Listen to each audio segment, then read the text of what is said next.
যুদ্ধ, মহামারী, ভূমিকম্প। যিশু বলেছিলেন, আর তোমরা যুদ্ধের কথা ও যুদ্ধের জনরব শুনিবে। দেখিও ব্যাকুল হইও না, কেননা এ সকল অবশ্যই ঘটিবে। কিন্তু তখনও শেষ নয়, কারণ জাতির বিপক্ষে জাতি ও রাজ্যের বিপক্ষে রাজ্য উঠিবে এবং স্থানে স্থানে দুর্ভিক্ষ ও ভূমিকম্প হইবে। কিন্তু এই সকলই যাতনার আরম্ভ মাত্র। কিছুদিন আগে ইসরায়েলের প্রধানমন্ত্রী সমস্ত পৃথিবীর মধ্যে শান্তি স্থাপনের এক রোডম্যাপকে দেখাচ্ছিলেন। তার ঠিক 15 দিন পরেই ইসরায়েলের ওপরে এক নৃশংস আক্রমণ হয়, যা দেখে সমস্ত পৃথিবী কেঁপে ওঠে। ইসরায়েলের পাশের প্রতিবেশী দেশ প্যালেস্টিনের মুসলিমেরা আল্লাহু আকবার নাম করে মানুষদেরকে রাস্তায় ফেলে গুলি করে, বাচ্চাদেরকে জ্বালিয়ে দেয় এবং মেয়েদের সাথে এমন কাজ করে যা মুখে বলা সম্ভব নয়। আমাদের সবার জানা দরকার এই যুদ্ধের কারণ কি, ইসরায়েলের ইতিহাস কি, এই দেশ আসলে কার, মুসলিমদের নাকি খ্রিস্টানদের নাকি ইহুদিদের। এই যুদ্ধ সম্পর্কে বাইবেল আমাদেরকে কি বলে এবং আত্মিক জীবনে এর প্রভাব কী, আর যিশুর দ্বিতীয় আগমনের সাথে এই যুদ্ধের কি সম্পর্ক রয়েছে, সেই সব কিছু আমরা জানব। সেই জন্য আমরা এই ভিডিওকে 3টি ভাগে ভাগ করছি। আমরা প্রথমে এই ভিডিওতে জানব যে এই যুদ্ধের কারণ কি, ইসরায়েলের ইতিহাস কি এবং ইসরায়েল দেশ আসলে কার, মুসলিমদের নাকি খ্রিস্টানদের নাকি ইহুদিদের।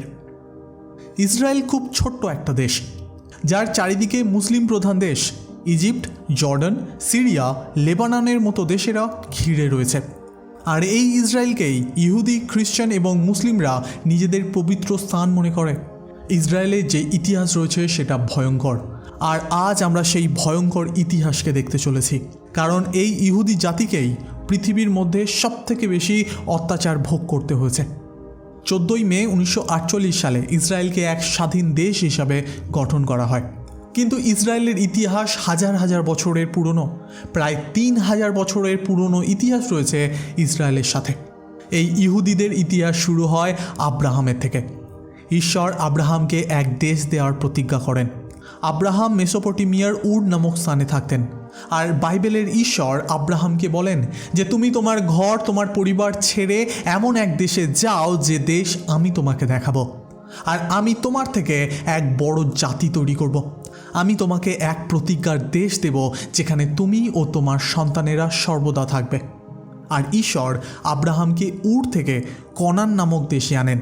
কনান দেশ অর্থাৎ বর্তমানে যার নাম ইসরায়েল। সেই দেশে 100 বছর বয়সে তার এক সন্তান হয়, যার নাম ছিল ইসাহাক। ইসাহাকের যে ছেলে ছিল তার নাম হলো যাকব, আর এই যাকবকে ঈশ্বর নাম দিয়েছিলেন ইসরায়েল। এই 3 পুরুষ আব্রাহাম, ইসাহাক এবং যাকব তাদের পুরো জীবন এই কনান দেশের মধ্যে কাটায়, যা আজ ইসরায়েল নামে পরিচিত। যাকবের 12 জন ছেলে ছিল, আর এই 12 ছেলে থেকে 12টা বংশ তৈরি হয়। এই 12 জন ছেলের মধ্যে একজনের নাম ছিল জোসেফ, আর সেই জোসেফ তার জীবনে ঈশ্বরের অনুগ্রহকে পেল। ফলে তার বাকি ভাইরা তাকে খুবই হিংসা করত। সেই জন্য জোসেফের ভাইরা সুযোগ বুঝে তাকে মিশরীয়দের কাছে বিক্রি করে দেয়। ঈশ্বরের অনুগ্রহ তার জীবনে থাকার জন্য সে মিশরের রাজার কাছে এক গুরুত্বপূর্ণ ব্যক্তি হয়ে ওঠে, আর মিশরের রাজার পরে সেই দেশের দ্বিতীয় সবথেকে শক্তিশালী ব্যক্তির পদমর্যাদা পায়। তার কিছু বছর পরেই সমস্ত পৃথিবীতে প্রচণ্ড মহামারী আসে। সেই কারণে খাবারের অভাব পূরণের জন্য তার পিতা যাকব ও তার ভাইয়েরা ইসরায়েল থেকে মিশর দেশে আসে। ফলে জোসেফের সাথে তার পরিবারের আবার পুনর্মিলন হয় এবং তারা মিশরেই থেকে যায়। পরে যাকবের মৃত্যু ঘটে, আর মিশরের মধ্যে যাকবের বংশ প্রচুর পরিমাণে বৃদ্ধি পায়। পরে মিশর এক নতুন রাজা পায়, আর সেই রাজা যাকবের বংশের সংখ্যা দেখে সে ভয় পেতে থাকে। সে জোসেফ এবং যাকব এবং তাদের ইতিহাস সম্পর্কে কিছুই জানত না। রাজা ভাবে, যদি এদের সংখ্যা এইভাবে বৃদ্ধি পেতে থাকে তাহলে এই লোকেরা আমাদের দেশকেই দখল করে নেবে। তাই তাদেরকে আটকানোর জন্য রাজা আদেশ দেয় যে তাদের মধ্যে যত ছেলে জন্মাবে তাদেরকে যেন মেরে ফেলা হয় এবং বাকিদেরকে অত্যাধিক অত্যাচার ও কাজ করানো হয়। আর এই রকম কঠিন সময় এক ছেলের জন্ম হয় যার নাম মশি। ঈশ্বর মিশরীয়দের অত্যাচারের হাত থেকে তাকে রক্ষা করে এবং তাকে দায়িত্ব দেয় ইসরায়েলীয়দেরকে এই মিশরীয়দের গোলামের হাত থেকে বের করার আর ঈশ্বরের সেই প্রতিজ্ঞার দেশ অর্থাৎ কনান দেশে নিয়ে যাওয়ার। তখন মোশে কঠিন পথ অতিক্রম করে সমস্ত ইহুদিদেরকে নেতৃত্ব দেয় মিশর থেকে বেরিয়ে কনান দেশে যাওয়ার জন্য। আর সেই সময় ঈশ্বর মোশির দ্বারা সমস্ত ইসরায়েলকে 10 আজ্ঞা দেয়, যেটা তাদের জীবনে পালন করতে হবে। মোশির পরে যিহোশুয়া নেতৃত্ব দেয় ইসরায়েলের এই 12 জাতিকে কনান দেশে পৌঁছানোর। যিহোশুয়ার নেতৃত্বে 12 জাতি কনান দেশে অর্থাৎ ইসরায়েলের মধ্যে পৌঁছায় এবং সেখানেই তারা ঘর তৈরি করে। সেই সময় তাদের কোনো রাজা ছিল না, তাই তারা দাবি করে যে অন্য দেশের মতো তাদেরকেও যেন এক রাজা দেওয়া হয়। আর তখনই তাদেরকে প্রথম এক রাজা দেওয়া হয় যার নাম শাউল। শাউল কিছু সময় পর্যন্ত ইসরায়েলের উপরে রাজত্ব করে, কিন্তু তারপর দাউদ ইসরায়েলের রাজা হয়। দাউদের সাম্রাজ্য অনেক বড় সাম্রাজ্য ছিল, সে অনেক রাজাকে হারায়। সেই সময় দাউদ জেরুজালেমকে ইসরায়েলের রাজধানী বা ক্যাপিটাল করে। দাউদের পরে তার ছেলে সলোমন ইসরায়েলের রাজা হয় এবং সে জেরুজালেমের ওপরে এক মন্দির তৈরি করে, যা প্রথম মন্দির বা ফার্স্ট টেম্পল নামে পরিচিত। যেহেতু ঈশ্বর তাদেরকে মূর্তি পূজা করতে বারণ করেছিল, সেই জন্য তারা সেই মন্দিরের মধ্যে পাথরের ফলকে লেখা ঈশ্বরের সেই 10 আজ্ঞাকে তারা সেখানে রাখে। সলোমন অনেক বুদ্ধিমান এবং ধনসম্পত্তিশালী রাজা ছিলেন, কিন্তু ঈশ্বরের বিরুদ্ধে সলোমনের পাপের কারণে ঈশ্বর তাকে বলেছিলেন, তোমার রাজ্য তোমার হাত থেকে চলে যাবে এবং সেটা 2 ভাগে ভাগ হয়ে যাবে। আর ঠিক এমনই হয়। তার মৃত্যুর পরে ইসরায়েল 2 ভাগে ভাগ হয়ে যায়। উপরের দিকে ছিল ইসরায়েল, যেখানে 10 জাতি থাকত, এবং দক্ষিণের অংশের নাম হয়ে গিয়েছিল জিহুদা, যেখানে 2টো জাতি থাকত।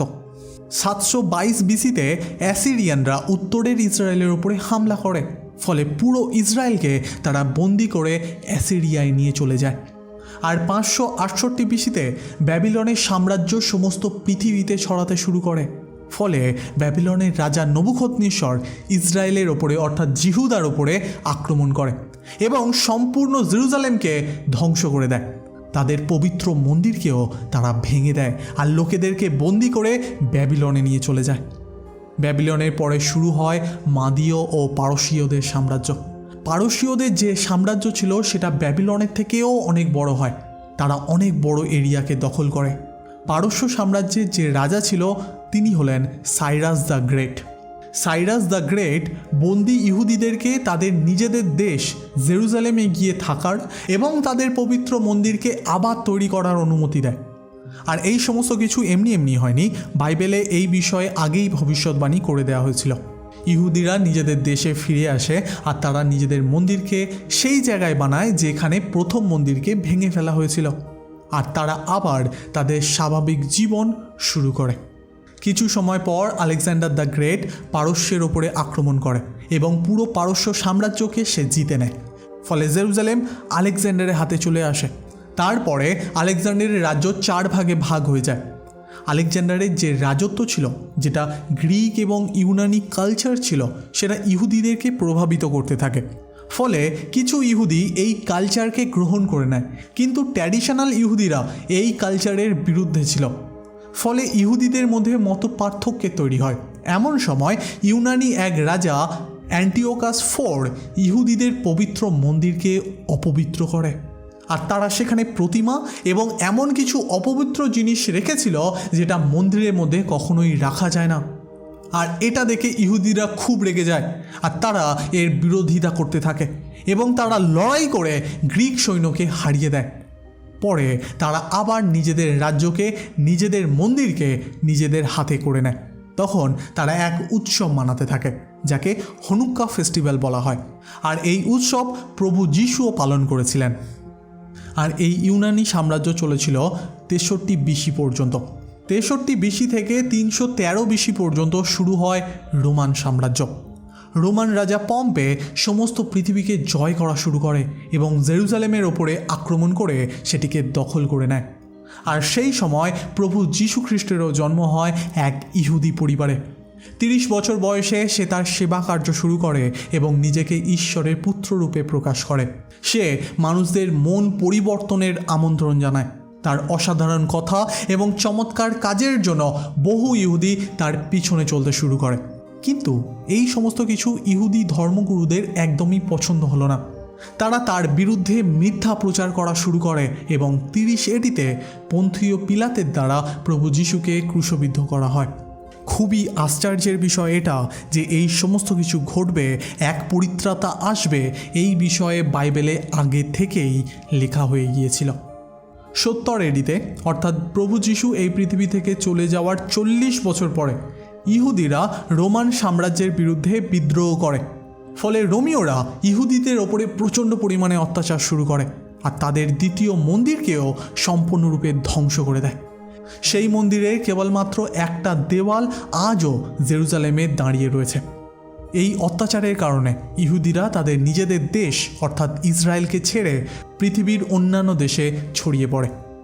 ইহুদিদের অস্তিত্ব একদম শেষ করে দেওয়ার জন্য রোমীয়রা জেরুজালেমের নাম বদলে এলিয়া ক্যাপিটালিনা করে দেয় এবং জেরুজালেমের এক ছোট্ট অংশ যাকে জুডা বলা হয় তার নাম বদলে সিরিয়া প্যালেস্তিনা করে দেওয়া হয়, যেটা পরে প্যালেস্টিন নামে পরিচয় লাভ করে। এই সময়ের মধ্যে খ্রিস্টানরা যিশুর সুসমাচারের কথা সমস্ত পৃথিবীতে প্রচার করতে থাকে। ফলে খ্রিস্টীয় লোকেরা প্রচুর পরিমাণে বৃদ্ধি পেতে থাকে। কিন্তু সেই সময় রোমের রাজত্ব ছিল আর রোমের লোকেরা মূর্তি পূজা এবং অন্যান্য দেবী দেবতার পূজা করত। কিন্তু খ্রিস্টানরা কেবলমাত্র একটা ঈশ্বরেই বিশ্বাস করত। ফলে রোমীয়রা খ্রিস্টানদের ওপরেও ভয়ানক অত্যাচার শুরু করে। পরে রোমীয় সাম্রাজ্য দুই ভাগে ভাগ হয়ে যায়। একদিকে ছিল ওয়েস্ট রোমান এম্পায়ার, অন্যদিকে ছিল ইস্ট রোমান এম্পায়ার বা যাকে বাইজেন্টাইন এম্পায়ার বলা হয়, যারা 324 এডিতে জেরুজালেমকে দখল করে নেয়। বাইজেন্টাইন এম্পায়ারের যে প্রথম রাজা ছিল তিনি হলেন কনস্টান্টিন। আর কনস্টান্টিন এক দর্শন পায় এবং সে খ্রিস্টানিটিকে গ্রহণ করে নেয় এবং জেরুজালেমে যেখানে যিশুর কবর দেওয়া হয়েছিল সেখানে এক চার্চ বানিয়ে দেয়। বাইজেন্টাইন এম্পায়ারের পর শুরু হয় প্রথম মুসলিম পিরিয়ড। এই সময় মোহাম্মদের জন্ম হয়, ইসলামের প্রসার ঘটে আর মোহাম্মদ সম্পূর্ণ আরব এরিয়াকে জয় করতে থাকে। 638 এডিতে প্রথম খলিফ উমার বাইজেন্টাইন এম্পায়ারকে হারিয়ে জেরুজালেমকে দখল করে নেয়। 661 থেকে 750 এডি পর্যন্ত সম্পূর্ণ জেরুজালেম মুসলিমদের হাতে থাকে আর তারা ইসরায়েলের নাম বদলে প্যালেস্তিন করে দেয়।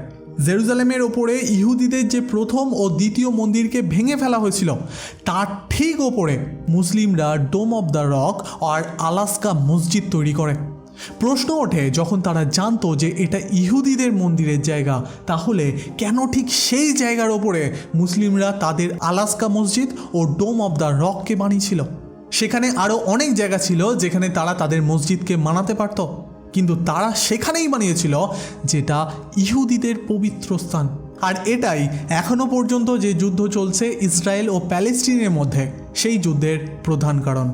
যখন এই মুসলিমেরা সমস্ত জেরুজালেমের ওপরে রাজত্ব করছিল তখন খ্রিস্টানরা তারা জেরুজালেমে আসত, কারণ জেরুজালেমকে খ্রিস্টানরা নিজেদের পবিত্র স্থান মনে করে, কারণ এখানেই প্রভু যিশু জন্মেছিলেন আর এখানেই প্রভু যিশু ক্রুশবিদ্ধ করা হয়েছিল আর তার যে খালি কবর রয়েছে সেটা এখানেই রয়েছে।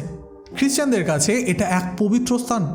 যখন মুসলিমেরা এই জায়গার ওপর রাজত্ব করা শুরু করে তারা খ্রিস্টানদেরকে এই জায়গাতে আসা থেকে বাধা দেয়। যখন এমন ঘটনা ঘটে তখন খ্রিস্টানরা যারা রোমে থাকতো তারা দেখে যে আমাদের স্থানকে, আমাদের পবিত্র জায়গাকে এরা কেড়ে নেওয়ার চেষ্টা করছে, ফলে আমাদের জায়গাকে আবার ফিরে পেতে হবে।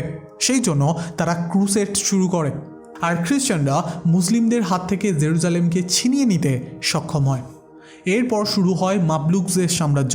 এটাও একটা মুসলিম সাম্রাজ্য ছিল আর সেই সময় ইহুদিদের জনসংখ্যা খুব দ্রুত হারে কমতে থাকে, কারণ তাদের ওপরে অত্যাধিক অত্যাচার হতে থাকে আর বেশিরভাগ ইহুদিরা পশ্চিমের দিকের দেশ আমেরিকা, ইংল্যান্ড, ফ্রান্স, জার্মানি এই সমস্ত দেশে পালিয়ে যায়। তারপর 16 সেঞ্চুরিতে এক বড় সাম্রাজ্য আসে যার নাম অটোমান এম্পায়ার। এই অটোমান এম্পায়ার জেরুজালেমকেও দখল করে নেয়। যে ইসরায়েলের লোকেরা ইউরোপের বিভিন্ন দেশে ছড়িয়ে পড়েছিল সেই সমস্ত লোকেদের ওপরে নানা রকমভাবে অত্যাচার চলতে থাকে। বারবার তাদের ওপরে অত্যাচার আর এক দেশ থেকে অন্য দেশে পালানোর ফলে নিজেদের এক দেশ পাওয়ার আওয়াজ ওঠা শুরু হয়।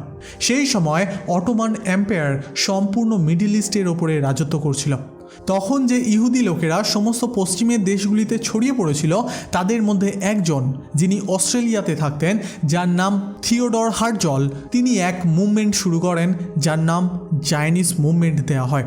এটা করার প্রধান উদ্দেশ্য ছিল, তারা বলে যে জেরুজালেম আমাদের দেশ, আমাদের শহর, আর এটা ঈশ্বর আমাদেরকে দিয়েছিলেন। সেই জন্য জেরুজালেমে আমরা আবার ফিরে যাব আর আমরা নিজেদের ঘর ইসরায়েলের ওপরে আবার তৈরি করব এবং সেখানে শান্তিতে থাকব। তার এই কথা সমস্ত পৃথিবীতে ছড়িয়ে থাকা ইহুদিদেরকে প্রভাবিত করে এবং তার ডাকে বহু ইহুদি বিভিন্ন দেশ থেকে ইসরায়েলের দিকে আসা শুরু করে। তার ডাকে প্রায় ৭৫,০০০ ইহুদি ইসরায়েলে ফিরে এসেছিল, যার নাম তখন হয়ে গিয়েছিল প্যালেস্টিন। তারপরে প্রথম বিশ্বযুদ্ধ হয়। একদিকে জায়নিস মুভমেন্ট চলছে, যেখানে ইহুদিরা তাদের নিজেদের দেশ ফিরে পেতে চায়, অপরদিকে প্রথম বিশ্বযুদ্ধ শুরু হয়ে গেছে। যখন এই প্রথম বিশ্বযুদ্ধ চলছে তখন ব্রিটিশ ফরেন সেক্রেটারি বেলফোর্ড ইহুদিদের কাছে সাহায্য চায়। সে বলে, যদি ইহুদি লোকেরা আমাদেরকে সাহায্য করে অটোমান এম্পায়ারকে হারানোর জন্য, তাহলে আমরা তাদেরকে ইসরায়েলের দেশ বানাতে সাহায্য করব। ব্রিটিশদের কথায় বিশ্বাস করে তারা তাদেরকে সাহায্য করে। যখন প্রথম বিশ্বযুদ্ধ শেষ হয়, সেখানে ৪০০ বছর ধরে শাসন করা অটোমান এম্পায়ার হেরে যায়, আর গ্রেট ব্রিটেন সম্পূর্ণ প্যালেস্টিনের ওপরে, অর্থাৎ আজকের দিনের ইসরায়েলের ওপরে রাজত্ব করা শুরু করে। ফলে বহু ইহুদি প্যালেস্টিনের দিকে আসা শুরু করতে থাকে।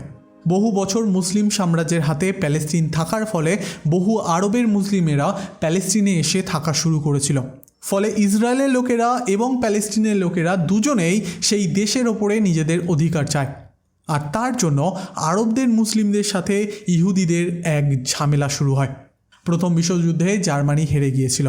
যখন জার্মানি হেরে গেল তখন জার্মানিতে এক রাজনৈতিক দল উঠে আসে যার নাম নাজি পার্টি। যখন নাজি পার্টি তৈরি হয় তখন হিটলার এই পার্টি জয়েন করে। যখন হিটলার নাজি পার্টিকে নিজের কন্ট্রোলে নেয় তখন থেকে জার্মানিতে থাকা ইহুদিদের ওপরে অত্যাচার শুরু হয়। এরপর শুরু হয় দ্বিতীয় বিশ্বযুদ্ধ।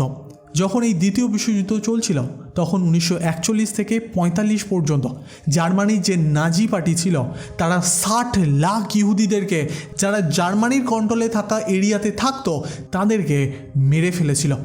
ইতিহাসে যা হলোকস্ট নামে পরিচিত। এই জন্য তাদেরকে মেরে ফেলা হয়েছিল কারণ হিটলার মনে করে যে ইহুদিদের জন্য তারা প্রথম বিশ্বযুদ্ধ হেরেছে। প্রথম এবং দ্বিতীয় বিশ্বযুদ্ধ শেষ হয়ে যাওয়ার পর জাইনিস মুভমেন্টের লিডারদের একটাই লক্ষ্য হয়, এবারে আমাদের ইহুদি দেশ চাই।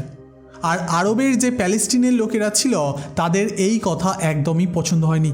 তারা তাদেরকে আটকাতে চাইল, আর এইভাবে আরবের মুসলিমদের সাথে ইহুদিদের যুদ্ধ শুরু হয়। এইবার ইহুদিরা তাদের নিজেদের দেশ পাওয়া থেকে পিছনে হাঁটার অবস্থায় ছিল না। তারা বুঝে যায় তাদের যদি অত্যাচারের হাত থেকে বাঁচতে হয় তাহলে তাদের নিজেদের দেশ আবার ফিরে পেতে হবে। তাই তারা নিজেদের হাতে হাতিয়ার তুলে নেয় যাতে তারা এক স্বাধীন দেশ পেতে পারে। সেই সময় ব্রিটেন সেই সমস্ত এরিয়ার ওপরে রাজত্ব করছিল। দ্বিতীয় বিশ্বযুদ্ধে তাদের আর্থিক অবস্থা অনেক খারাপ হয়ে যাওয়ার ফলে ব্রিটেন সম্পূর্ণ এরিয়া থেকে নিজের হাতকে সরিয়ে নেয় এবং পুরো এরিয়াকে তারা ইউএনের কাছে, ইউনাইটেড নেশনের আন্ডারে তারা দিয়ে দেয়। কিন্তু প্রথম বিশ্বযুদ্ধের আগে ব্রিটেন ইহুদিদেরকে কথা দিয়েছিল যে তারা তাদের দেশকে ফিরিয়ে দেবে। কিন্তু যাই হোক, ইউনাইটেড নেশন বলে আমরা এই এরিয়াকে দুই ভাগে ভাগ করে দেব, একদিকে প্যালেস্টিনের লোকেরা থাকবে, অন্যদিকে ইহুদি লোকেরা থাকবে। আর এই যে মেন এরিয়া রয়েছে জেরুজালেম, যেটা মুসলিম, খ্রিস্টান এবং ইহুদিদের পবিত্র স্থান, এটা ইউএনের আন্ডারে থাকবে। অবশেষে 14 মে 1948 সালে ইসরায়েল এক স্বাধীন দেশ হিসাবে পরিচয় পায়। এই স্বাধীনতা তার কাছে এক যুদ্ধ জয়ের সমান, কারণ তারা এত অত্যাচারের পরে, এত অপমানের পরে তারা এক নিজেদের দেশ ফিরে পেল, যেটা হলো ইসরায়েল। কিন্তু এখানেই সব কিছু শেষ হয়ে যায়নি। এটাই শুরু ছিল আরবের মুসলিমদের সাথে পরবর্তী যুদ্ধের। যখন ইসরায়েল স্বাধীন হয় 1948 সালে 14 মে, ঠিক তার পরের দিন পাঁচটা মুসলিম দেশ ইসরায়েলের উপরে আক্রমণ করে। কারণ দেশকে যেভাবে ভাগ করা হয়েছিল আরবের মুসলিমদের সেটা পছন্দ হয়নি, তাই তারা একটা জমির টুকরো ইসরায়েলকে তারা দেবে না। 5টা মুসলিম দেশ, Egypt, Jordan, Syria, Iraq, Lebanon, ইসরায়েলের ওপরে আক্রমণ করে। এই সময় এই যুদ্ধে ইসরায়েল তাদের নিজেদের অস্তিত্বের জন্য লড়াই করছিল, আর আশ্চর্যজনকভাবে ইসরায়েল এই 5টা দেশকেই হারিয়ে দেয়, যা কেউ ভাবতে পারেনি। বিভিন্নভাবে বিভিন্ন সময় ইসরায়েলের সাথে মুসলিম দেশেদের এই যুদ্ধ আজও চলছে। এরপরে আর একটা বড় যুদ্ধ হয় যেটা 6 দিনের যুদ্ধ নামে পরিচিত, আর এটা সারপ্রাইজ অ্যাটাক ছিল ইসরায়েলের ওপরে।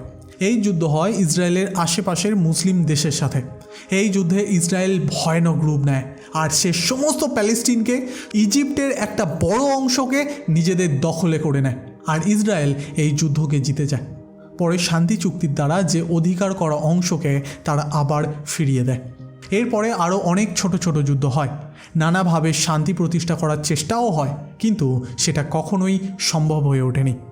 কিছুদিন আগেই 7ই অক্টোবর সকাল 6:30টার সময় 5000 রকেট একসাথে ফায়ার করা হয়েছিল ইসরায়েলের ওপরে প্যালেস্তিনের দ্বারা। ইসরায়েল ও প্যালেস্টিনের মধ্যে যে বাউন্ডারি পার্টিশন ছিল সেটা প্যালেস্টিনের লোকেরা ভেঙে দেয় বুলডোজারের দ্বারা। বহু প্যালেস্টিনের মুসলিম লোক ইসরায়েলের ভেতরে প্রবেশ করে এবং আল্লাহু আকবার নাম করে বাড়ি বাড়ি ঢুকে সাধারণ ইসরায়েলিদেরকে গুলি করে হত্যা করে। তাদের তরফ থেকে কিছু ভিডিও রিলিজ করা হয়েছে যেখানে মেয়েদের সাথে, সাধারণ মানুষদের সাথে, এমনকি বাচ্চাদের সাথে এমন কিছু করা হয়েছে যেটা এই ভিডিওতে বলা পর্যন্ত যায় না। ফলে ইসরায়েলের প্রধানমন্ত্রী প্যালেস্টিনের বিরুদ্ধে যুদ্ধ ঘোষণা করে। প্যালেস্টিনের সাহায্যের জন্য আরও 2টো মুসলিম দেশ প্যালেস্টিনের হয়ে ইসরায়েলের বিরুদ্ধে যুদ্ধ করছে, অর্থাৎ ইসরায়েল 3টি দেশের সাথে একসাথে যুদ্ধ করছে। আর এখানেই শেষ নয়, অন্যান্য আরও মুসলিম দেশ ইসরায়েলের বিরুদ্ধে যুদ্ধ করার প্রস্তুতি নিচ্ছে। আজ সবথেকে বড় প্রশ্ন, এই দেশ কার? প্যালেস্টিনিয়ানদের নাকি ইসরায়েলীয়দের? এতে কোনো সন্দেহ নেই যে ইতিহাস সাক্ষী এই দেশ ইসরায়েলীয়দের, যা ঈশ্বরের দ্বারা তাদেরকে দেওয়া হয়েছে। আর বহু লোক চায় যেন ইসরায়েল ও প্যালেস্টিনের মধ্যে যেন শান্তি স্থাপিত হয়, কিন্তু এই শান্তি কিভাবে আসবে তা কেবল বাইবেল আমাদেরকে দেখায়। এই ইসরায়েলের উপরে প্রভু যিশু আবার আসবেন এবং 1000 বছরের এক রাজ্যকে স্থাপন করবেন, যেটা হবে শান্তিতে পরিপূর্ণ রাজ্য, যেখানে না হবে কোনো লড়াই, না হবে কোনো ঝগড়া, সেখানে থাকবে শুধু শান্তি।